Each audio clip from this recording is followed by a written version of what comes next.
రాష్ట్ర ప్రభుత్వ నిర్ణయంతో చేనేత రంగం మరుగున పడే అవకాశం ఉందని వరంగల్ జిల్లా చేనేత సహకార సంఘం అధ్యక్షుడు భద్రయ్య అన్నారు. వరంగల్లోని గోపాలస్వామి గుడి జంక్షన్లో చేనేత కార్మికులు ఆందోళన చేపట్టారు.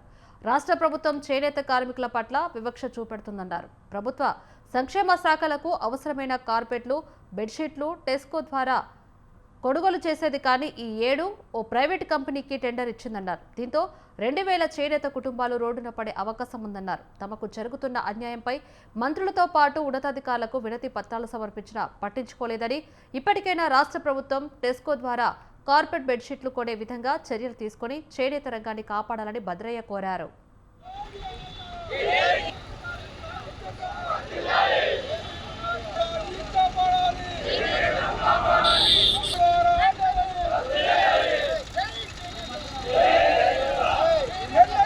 కాపాడాలి కాపాడాలి కాపాడాలి కాపాడాలి